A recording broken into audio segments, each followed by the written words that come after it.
some time. We're not sure exactly how much for Q&A after today's presentation. So if you do have a question that occurs to you while you're watching live, please enter it on the VLGS YouTube page that you're watching on the right-hand side in the chat space, and we'll try to introduce those questions into the discussion.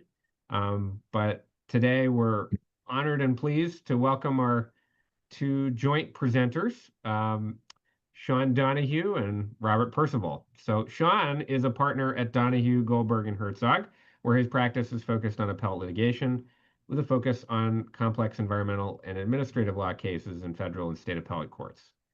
Graduate of the University of Chicago Law School, Sean served as law clerk to then D.C. Circuit Judge Ruth Bader Ginsburg and to Justice John Paul Stevens, the Supreme Court. After entering practice at Jenner & Block, he spent 4 years at the appellate section of the Department of Justice's Environmental and Natural Resources Division. Since establishing his own practice in 2002, Sean has represented environmental and public health organization parties in numerous, many major environmental and clean energy cases in the Supreme Court and the Courts of Appeals. He has taught courses in environmental law, climate change law, civil procedure, constitutional law, and other subjects at the Iowa College of Law, Washington and Lee University School of Law, Georgetown University Law Center, and Stanford Law School, and of course, Vermont Law and Graduate School, where he is joining us this summer to teach his course, Federal Environmental Policy under Trump 2.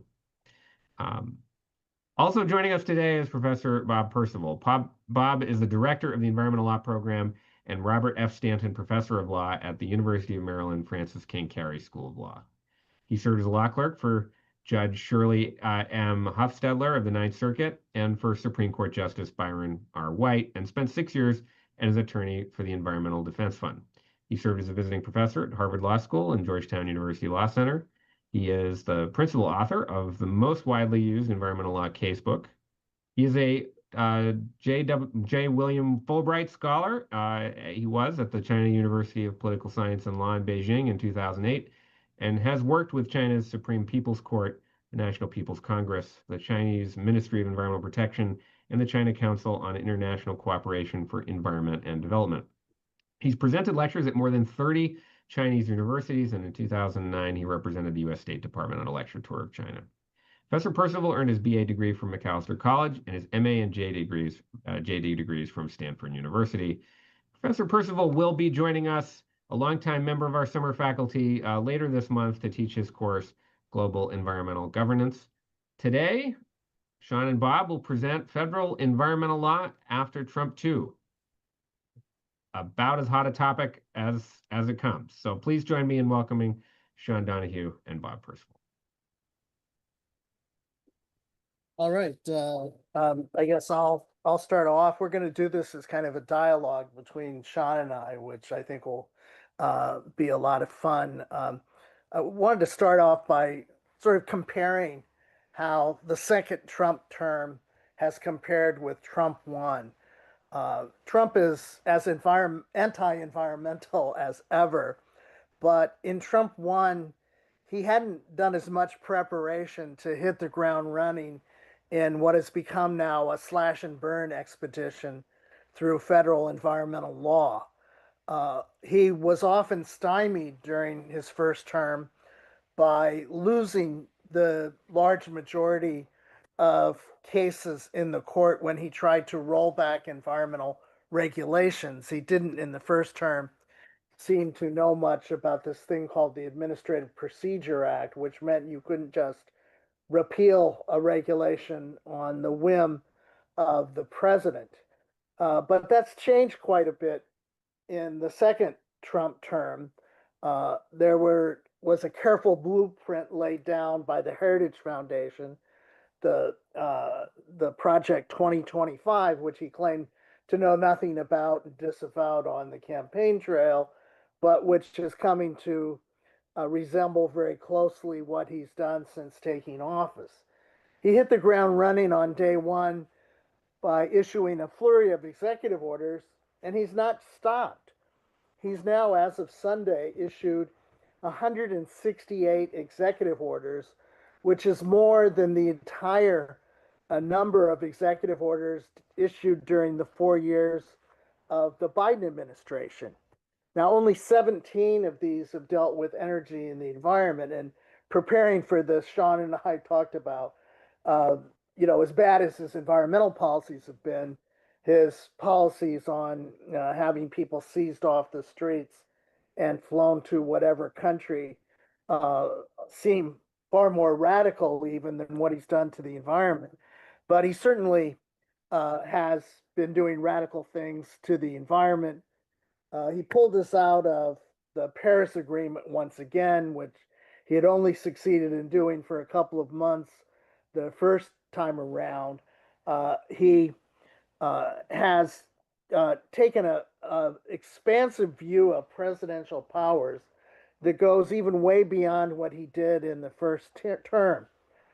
This is all based on this unitary executive theory that basically says because the framers of the Constitution considered sharing power among multiple presidents, but decided on just having one president because the Constitution says the executive power will be vested in the president. That means he has virtually unlimited power to control whatever the executive branch does.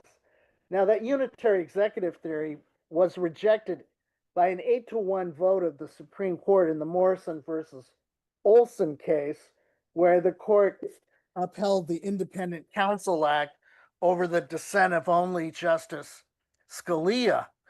And it's completely inconsistent with originalism because the framers of the Constitution were highly represented in the first U.S. Congress, that in fact, when it created the Treasury Department and the federal bureaucracy, explicitly made provisions to make sure that they could require that the Treasury Department report honestly to them rather than filtering everything through the president. And while the framers said you don't need congressional approval to fire someone, they contemplated having for-cause restrictions on such firings. And what the Trump administration has done has claimed that they could fire anyone, even heads of independent agencies, even the head of the NLRB, where there's a for-cause removal provision, and the Merit Systems Protection Board. And one thing that's very different in the second Trump administration is that they have a Supreme Court that I think is really willing to bend and rewrite the law in order to facilitate the Trump administration's control over the executive branch. What they have done is they have greatly expanded use of the emergency or shadow docket. During the administrations of President Biden and Obama and Bush, there were only 8 emergency applications to the Supreme Court. And now we see that the Trump administration already has made more than twice as many of those to the Supreme Court. And they usually win these with some very questionable decisions. When Trump fired the head of the National Labor Relations Board, even though there was a clear for-cause removal provision in the statute, the Supreme Court refused to block it. And one of the things the court has done is it has sort of presumed that anything that Trump administration wants to do, if it's not immediately put into effect, creates irreparable harm.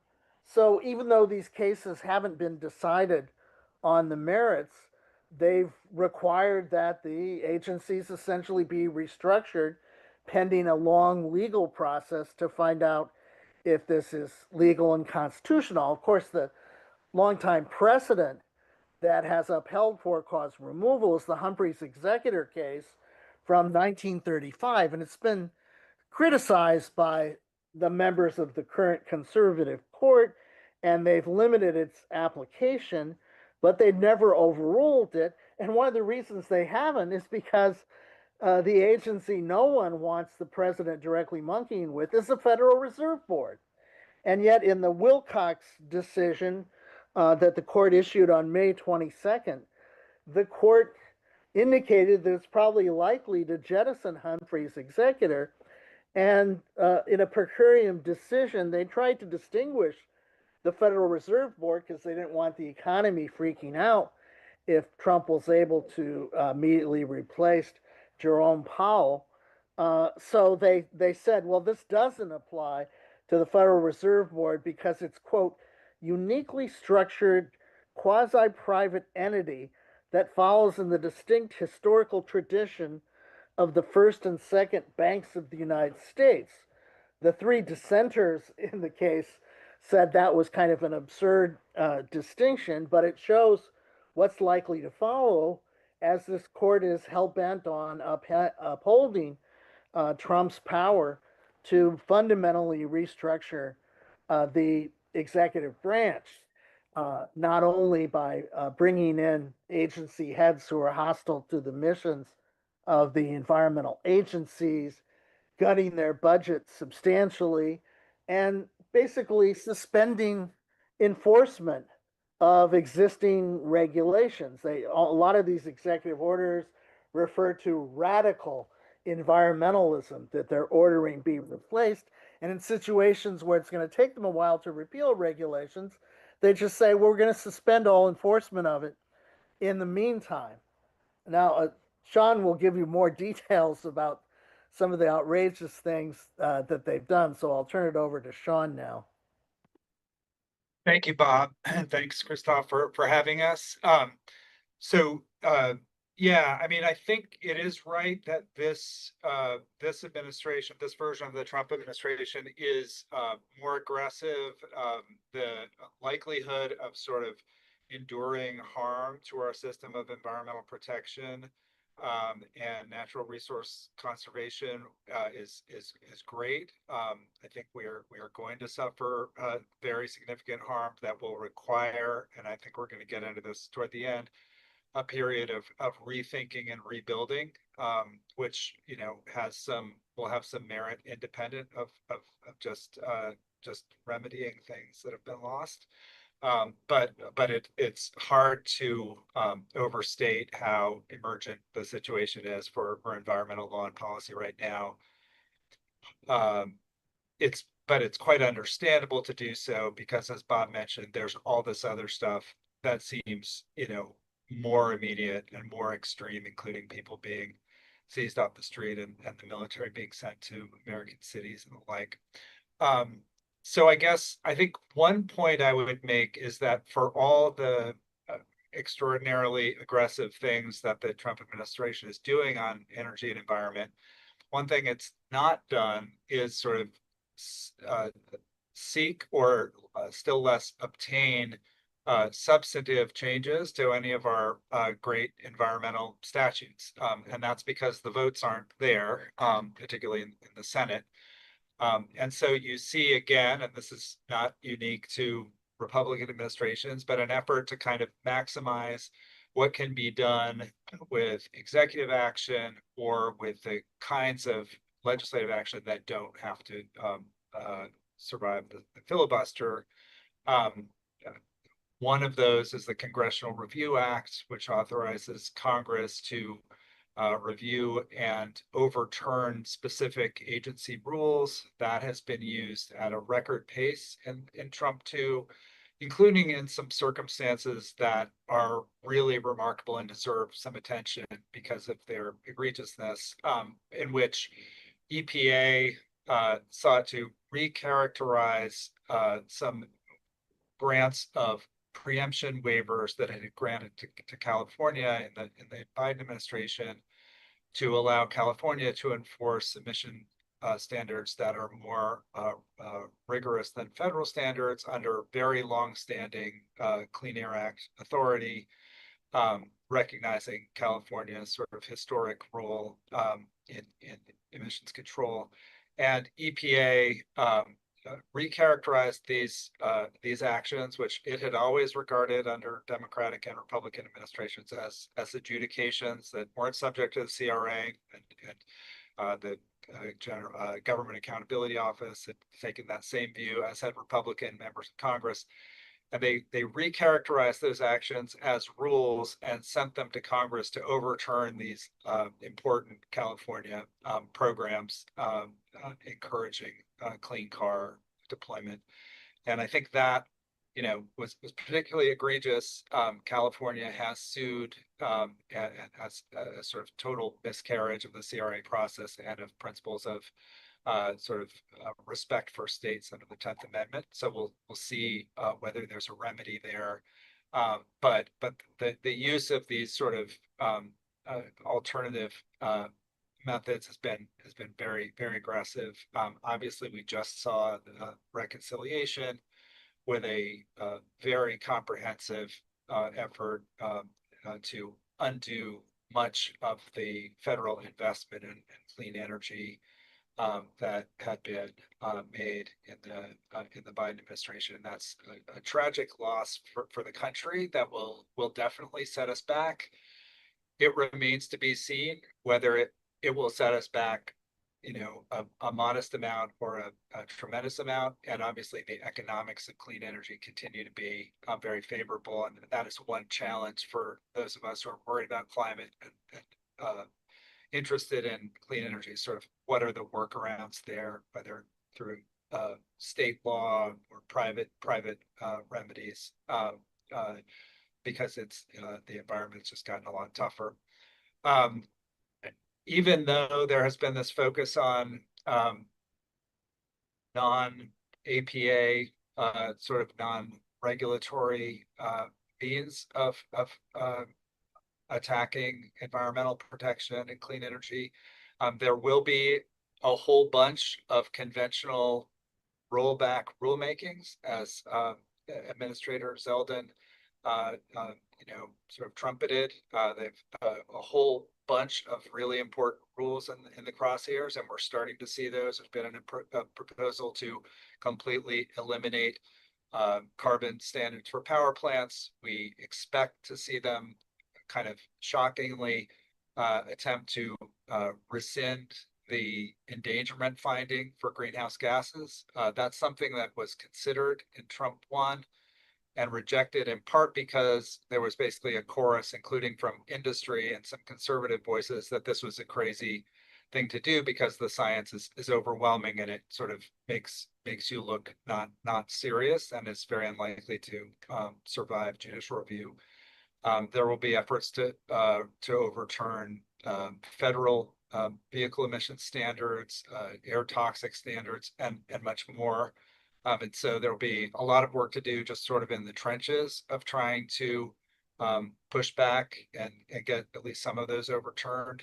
But it's certainly going to be an awful lot of the challenge for the states and environmental advocates who will be challenging all those. And then I'll just say the thing that concerns me the most, that I think has the most potential for sort of really insidious long-term damage, is the sort of effort to weaken the sort of infrastructure of government itself through massive reductions in force, through disbanding key components of EPA and other agencies, massive cuts in personnel, and just sort of creating an atmosphere where expertise and neutral, dedicated civil service are not valued, and so that it just becomes hellish to work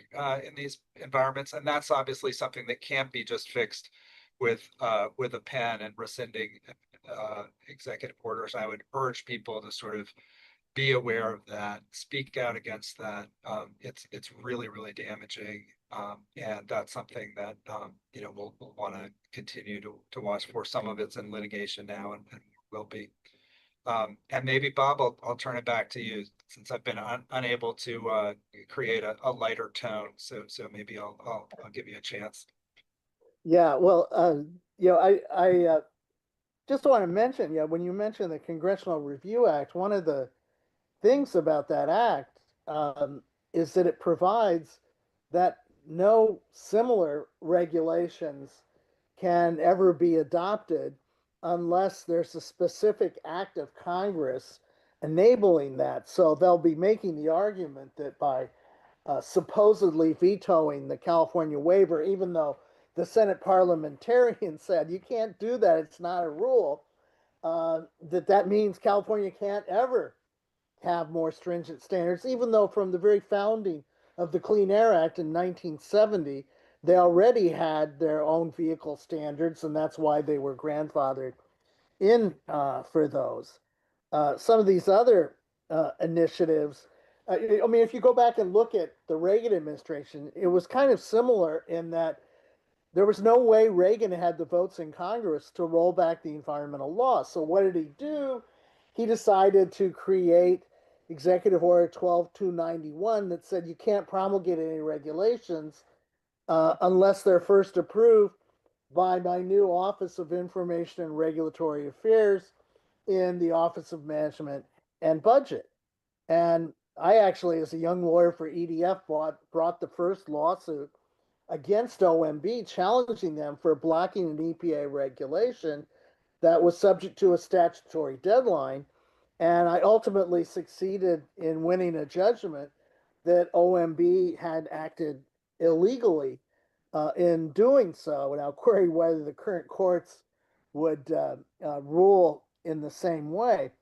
But a lot of the story of the Reagan administration was how they went overboard and overreached. For example, the classic story about the regulations on lead in gasoline, they proposed that these regulations that had been the subject of hard-fought litigation, a one-vote margin en banc in the D.C. Circuit in the Ethel Corporation case, where the Clean Air Act's provision saying they could regulate fuel additives that will endanger public health or safety was found to give them good reason to just set an overall limit on the amount of lead in gasoline. And the reaction to that proposal to get rid of them was so vociferous that ultimately, later in the Reagan and then Bush administrations, they banned all lead in gasoline, a regulation now that's been uniformly adopted throughout the world and that most people agree is by far the most cost beneficial regulation that's ever been adopted by EPA. Now what they're doing, you mentioned the endangerment finding, which of course the Supreme Court in Massachusetts versus EPA by a single vote upheld EPA's ability to regulate greenhouse gases when they had rejected the notion that they would even start a rulemaking to do that. Now what they want to do is say that even though power plants emit almost a quarter of the 6.5 billion tons of greenhouse gas emissions in the U.S.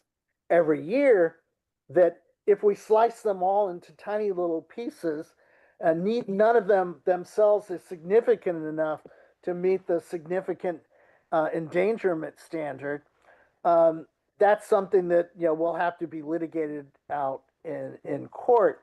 And they're talking about other things like making America great enough again for asbestos, getting rid of the restrictions on asbestos use, which would be crazy when even the World Trade Organization has said you can ban asbestos because it's uniquely dangerous. And but you also see this administration. I mean, they haven't gone full speed ahead on that yet now because it would require a court to basically say climate change doesn't exist if you were going to say that greenhouse gas emissions don't qualify for regulation because they don't endanger public health or safety. And in similar fashion, I think actually the birthright citizenship case says a lot because it was absolutely clear that the language of the 14th Amendment creates birthright citizenship, and you can't, with an executive order, amend the 14th Amendment, which was essentially what Trump was trying to do. So when the CASA case challenging that came up to the Supreme Court, the administration had lost in several lower courts around the country, they didn't ask the court to review the merits of those decisions because they feared that they would lose on the merits. And hopefully they will eventually lose on the merits. The president can't rewrite the Constitution by an executive order.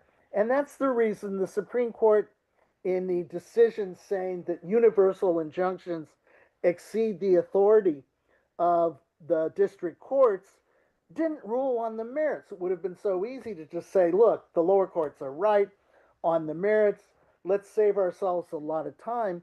And instead, you now have a system where states all over the country that are hostile to birthright citizenship can say, well, children now born here are no longer going to be considered U.S. citizens, and we'll have a patchwork of who's a citizen or who's not. Might depend on when you cross state lines, which was a prominent feature of the oral argument in the Supreme Court. But what this court is doing is it's saying we're going to turn a blind eye to clear violations of the Constitution by this administration, like happened when prior to Roe v. Wade being overturned, when they denied emergency relief for the Texas law that was authorizing citizen suits against anyone who aided in an abortion at a time when there was a federal constitutional right to abortion throughout the entire United States. So we have a court that's kind of tolerating lawlessness around the country, and it's difficult to get judicial relief from these policies. Also clear in the impoundment context, like the situation with birthright citizens, it's pretty clear what the law is regarding the president's authority on impoundments, and conservative legal scholars, like they did in rejecting the notion that birthright citizenship could be altered by the president, also said the president didn't have the right to unilaterally impound funds, but they've tried by bringing cases up on other grounds and challenging the authority of lower courts to intervene to stop lawlessness by the Trump administration, to be able to say that, well, we've won in court on these emergency motions about whether or not a stay is warranted, without getting to the underlying merits of the legal controversy where they knew that they would, in fact, lose. Your thoughts, Sean? Yeah. No, I think, yeah, some of these kind of actions, like the funding, the defunding, sort of peremptory pauses on funding that is already in the pipeline, and some of the personnel actions really create very favorable conditions for some of the tactics that this administration appears to be, kind of quite good at, and has been kind of rewarded, at least by the Supreme Court, much less by lower courts, at kind of parrying on reviewability, scope of relief, that sort of thing. The arguments that these massive, broad scale, cutting huge fractions of the entire workforce of major agencies is, something that should go to the Merit System Protection Board as a personnel employment matter. These are arguments that I think are, in a way, it's easier to win on these kinds of things than on some of those sort of APA rulemaking rollbacks, where the sort of record and legal interpretations on the merits are easier to get to. I'm not heartened so far by the especially the higher courts' willingness to tolerate peremptory executive sort of disbanding, or certainly incapacitating agencies that have been created by Congress, funded by Congress. I would have hoped, and I continue to hope, that the court will apply the same sort of concern for legislative supremacy, that Congress's power to make and unmake agencies, fund them or not fund them, retain or change substantive standards that under Trump that they did, that they expressed in decisions like West Virginia and Loper Bright, that sort of say, you know, we're guided by the statutes. The executive branch shouldn't go too far away from the statute, and it is, after all, Congress that makes the laws, and that's a principle. You know, kind of the environmental side is going to be reminding the courts of over and over, because we still have the Clean Air Act, the Clean Water Act, and many others, and they are framed in you know, broad and demanding terms in many respects, and the kinds of things that the administration is trying to do are not consistent with those, and it should be the judges' responsibility to make sure that the law is faithfully executed, you know, even when the valence of that is to preserve regulation or even require regulation where it doesn't exist. And I think we have the right to insist on that. And that's what I think the tone of some of this litigation to come is going to be, is going to focus on. Well, yeah. I was just gonna say, at some point, I mean, you know, from my perspective as someone who's you know, representing in environmental groups and talking with others who are contemplating lawsuits or involved in them. I mean, just like in the first Trump administration, like it's unlikely that we're going to see you know, helpful new environmental standards in the next few years, and often just getting existing ones enforced will be a struggle. But one thing we really, you know, tried to focus on last time was preserving the authority, so that when the guard changes again, there will be you know, a basis to move quickly and right the ship. And I think that'll be a key part of the effort this time. Understanding that, you know, trying to adapt to the court's sort of evolving doctrinal framework. I think, like Loper Bright is a decision, even though I did not agree with a lot of the sort of line, like the sort of movement to overturn Chevron. I thought wasn't completely rigorously thought through. It's a little overwrought.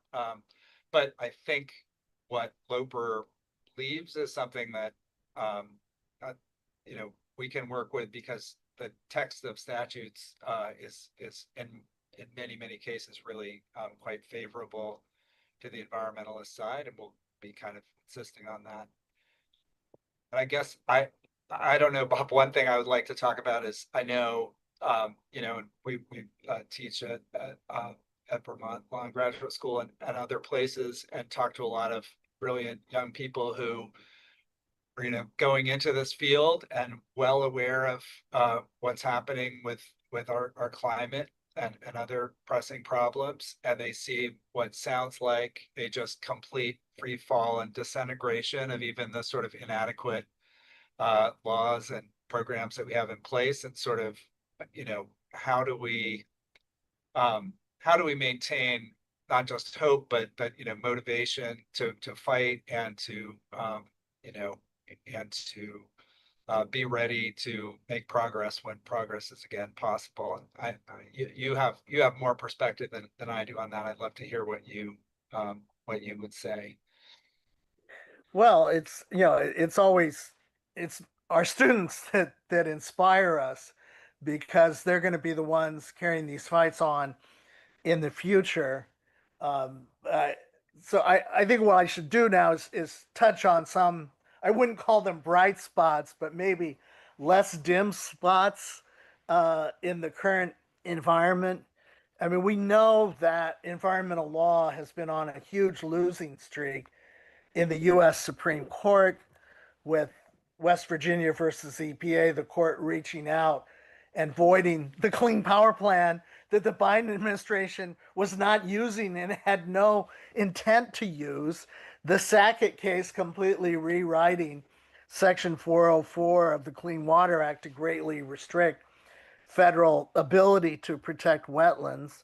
Loper Bright, as you discussed, reversing the Chevron doctrine at the behest of industrial interests that thought that we had to protect ourselves from overly aggressive agencies, which is, of course, no longer the case now. And then just this term, the Supreme Court in San Francisco versus EPA saying that municipalities can't be sued for their discharges interfering with water quality standards because that would be an end result regulation.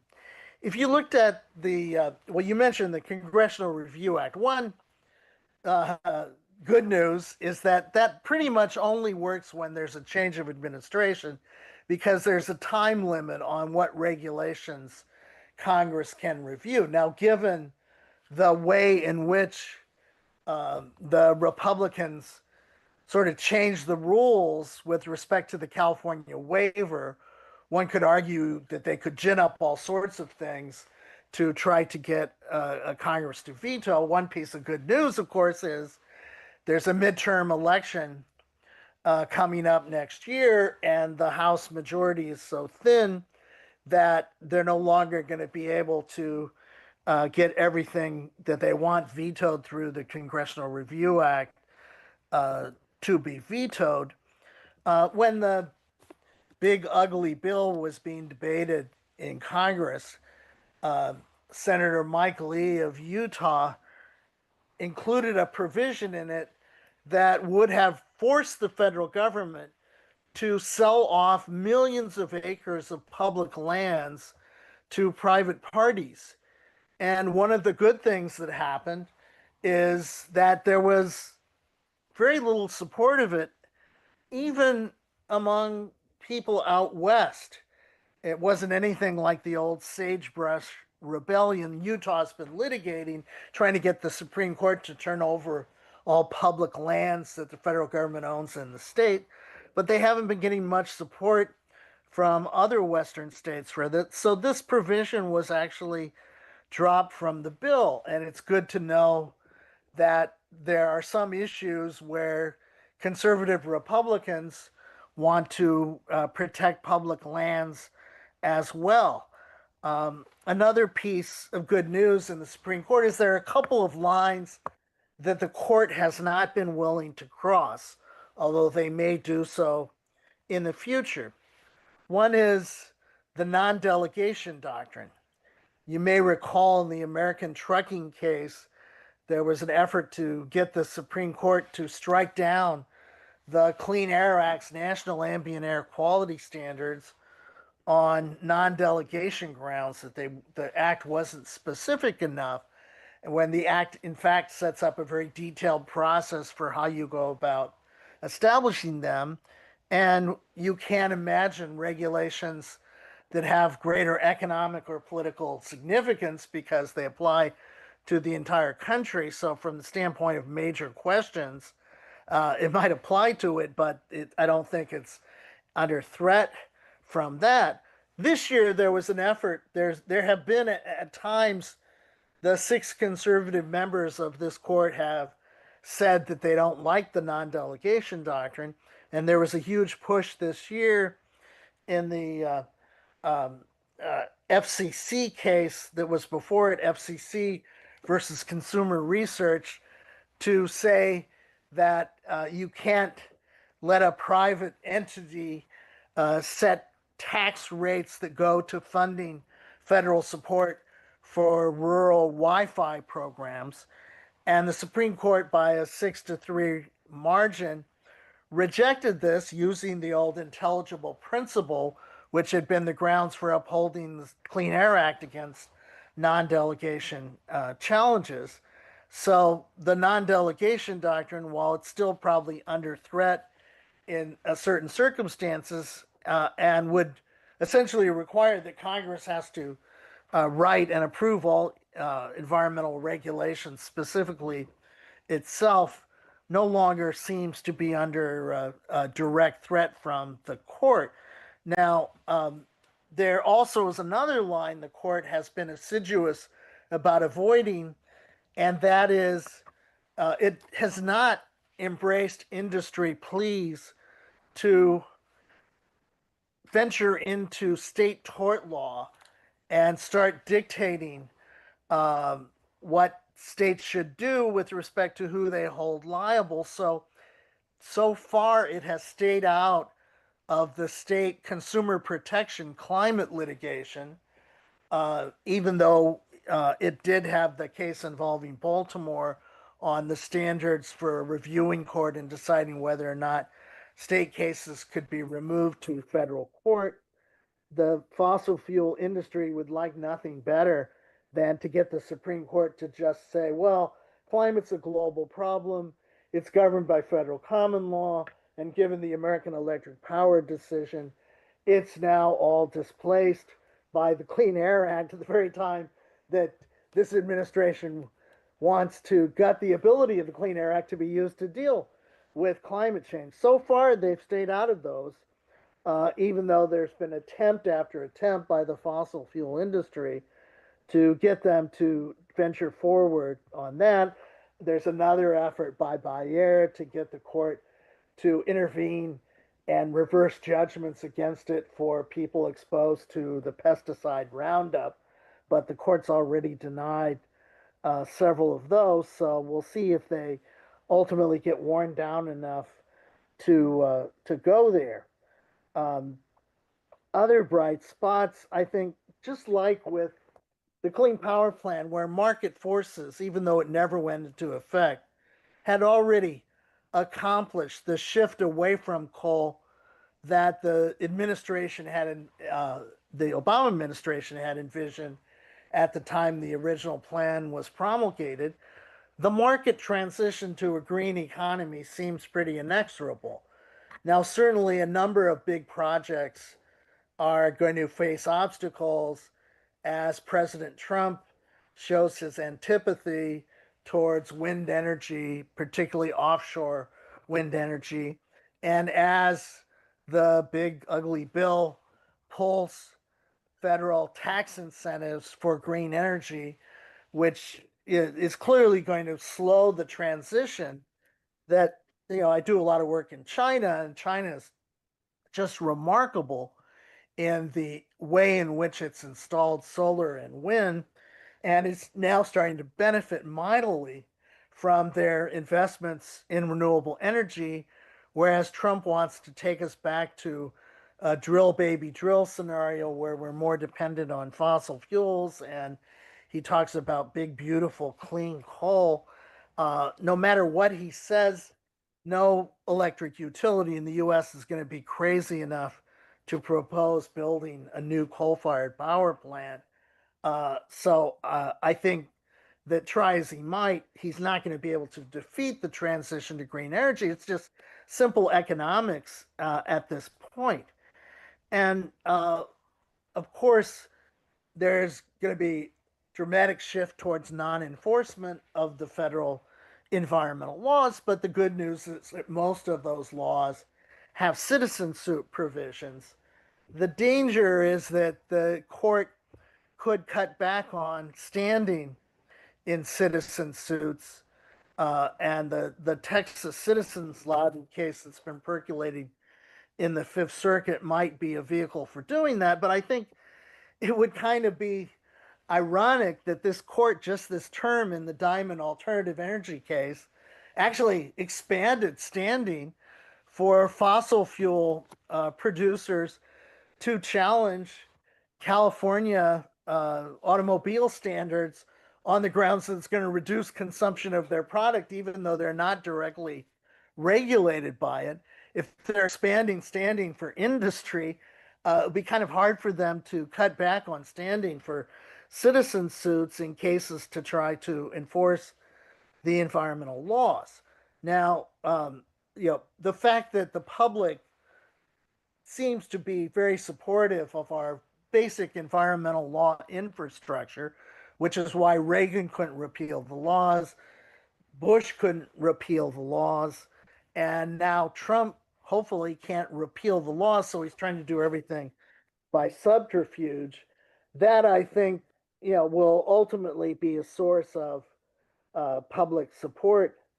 And the final piece of good news that I would mention, I spent all last week in Lima, Peru, at the IUCN Academy of Environmental Law annual colloquium, where we heard over 100 presentations from top environmental lawyers all over the world. We have a really bad administration on the environment like we have now. It gives me some solace that going outside the United States, you see what an outlier that is compared to what other countries are doing. The host of that conference, the Universidad Científica del Sur, actually requires that all law students take the environmental clinic because the environment is considered so critical to the future of Peru. So great things are happening outside of the United States. We just have to keep the fires burning for now in doing our best to limit the damage that this administration can do. Sean. Well, that was persuasive. I'm feeling better. Yeah, I mean, I agree. I think the sort of fundamental economics of clean energy are going to be very hard to reverse. It's kind of entertaining that we have a conservative, ostensibly conservative administration that is attempting to sort of by might of policy intervention reverse the course of economics that's seen not only here but in the rest of the world. I don't think that will succeed, and that's a reason for optimism. I think the sort of absence of any kind of credible reason behind the undoing of the entirety of federal climate policy is a weakness. I mean, I think like early on, like in the W. Bush administration, the arguments were, we know climate change is a thing and is a concern, but we want to handle it through some combination of voluntary measures and negotiating with other countries before we impose standards on ourselves. And there was some kind of argument about procedure and sequencing.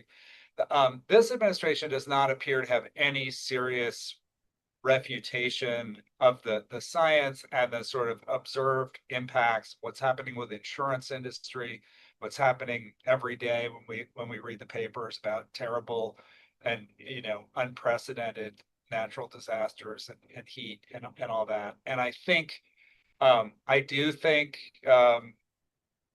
that will cause a pushback. I think a lot of Americans are well aware of how bad this is, and I think they skew younger. I think that'll be a real weakness, and I'm optimistic that the very sort of recklessness of the Trump climate policy will produce a pretty sustained and serious backlash. That's not just about restoring the policies that Trump is undoing, but it's about thinking about how can we do better than we did? Where do we need to be, and where do we need to be to have a policy that is durable? Because we can't. I mean, this is crazy to like be pulling these incentives and upsetting business plans and state planning process and resource adequacy plans and all that.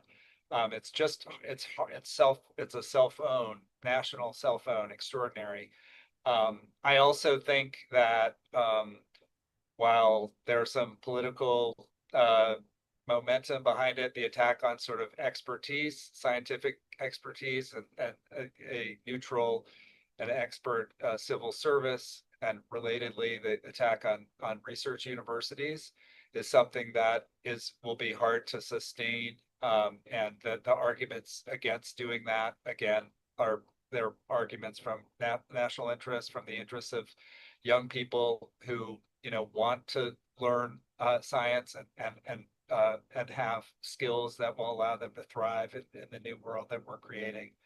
So I think I think that if we do not get sort of completely frozen with some combination of shock and disgust and fear at this sort of onslaught, I think there is a lot of reasons for hope and for sort of using this terrible experience of the last 6 months as motivation to do better as a country. Well, thank you, Sean and Bob, for those good news notes to end your formal sort of pieces of this dialogue. Before we close, we have a few minutes for questions that we could certainly get from the chat on the VLGS YouTube page for those who are watching live.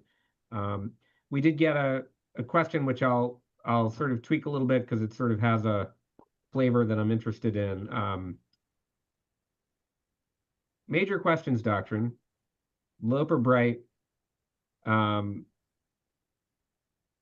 of they were Supreme Court moves that were ostensibly about limiting administrative agency power, and that always struck, I think, many of us as in some tension with the majority's views on executive power overall, but certainly an antipathy towards the administrative state. There's been a lot of discussion, can those doctrines be used by environmental advocates, by states that are seeking to secure greater environmental protections for their states? Can those doctrines be wielded against the administrative actions we're starting to, we've already started to see rolling out, where requiring explicit congressional action, really looking at the language of the statutes in a critical way, might be some bulwark against some of these rollbacks.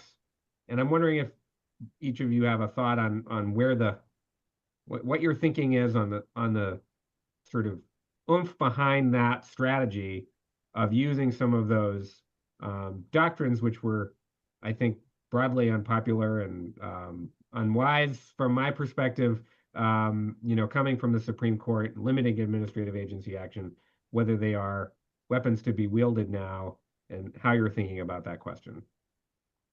Well, I think on Loper Bright, it for now, and there are arguments that it's very indeterminate in various ways, but it is the governing sort of structure for statutory construction in agency cases. So we will have to use it. There's a lot in there that, the sort of primacy of statutory text. There will be cases where, those kinds of points should be quite helpful because, as I mentioned, a lot of environmental laws are quite prescriptive and, insistent on maintaining standards. So, and then I think the argument against this view that like the sauce for the gander or whatever it is, kind of idea is that it misperceives what the court was doing and that both decisions were really about antipathy to, as you say, the administrative state, to regulation. We know Justice Gorsuch wrote a book about it. He thinks it's all incredibly, harmful and silly and inconsistent with our constitutional first principles. I think that there's a sort of kernel of like the major questions doctrine that's like sort of common sense associated with maybe Justice Barrett a little more, that, really, really surprising sort of novel readings of statutes should be maybe disfavored unless the statute is pretty pointed. And that is something that's been used in, it was used in the American trucking case about not importing economics into the finding of what levels of standards are appropriate for public health. So it's not necessarily an anti-regulatory thing. And I think there are some pretty compelling efforts to make West Virginia like arguments against some of Trump's more venturesome things, including like in the AFGE case that's currently on the court's emergency docket. The fact that Trump and Doge were trying to affect massive reorganization of government without any statutory authority, when prior presidents have had statutory authority and have sought it, including Trump in the first term. He was denied it. Efforts to get reorganization and big RIF authority in the recent reconciliation bill failed. So that element of West Virginia, that like, if you're trying to make up for power that Congress didn't give you, maybe that's a reason courts should, not give it to you. I think those arguments should be made, and we have a right to insist that the court act even-handedly. And if this administration was crazy enough to say greenhouse gas emissions don't endanger public health or safety, I don't think they certainly can't hide under Chevron deference anymore to the expert judgment of the agency there. That would be almost laughable for them. So one case that recently came out that is focused on NEPA, the 7-county case. And we've seen a flurry of administrative action in recent days for agencies to promulgate very, I think, minimized regulations under NEPA. CEQ has rescinded its longstanding 40 years of binding regulations in response to various judicial developments as well. So the thing that's struck me about the Supreme Court's decision in 7 County is that we have kind of the flip of saying, well, agencies, when they make decisions under environmental statutes, it's really important that the courts give them maximum deference, and that we shouldn't be gaming these environmental laws in favor of environmental interests. That's really not what Congress had in mind when it wrote this, small little footnote of a statute in NEPA. That's what we're seeing out of the court when that argument is presented, this plea for deference to these agencies, which struck me as maybe a cautionary, a caution, as we've seen, that there's worries that there won't be consistency, that in fact that even-handedness is not likely to be forthcoming in some of these cases. I'm just wondering if you had some thoughts on that NEPA decision and how the administration is, proceeding to gut this particular, statutory scheme. Well, one of Trump's first executive orders was to get rid of the existing regulations on how EISs were to be written, which had in fact created one sort of unified model that courts could defer to when there were challenges to what agencies did.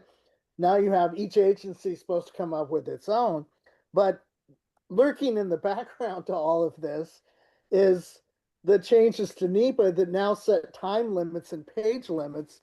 I mean, in 7 counties, the EIS that was determined to be inadequate was several thousand pages long, and now you've got like a 250 page limit on them.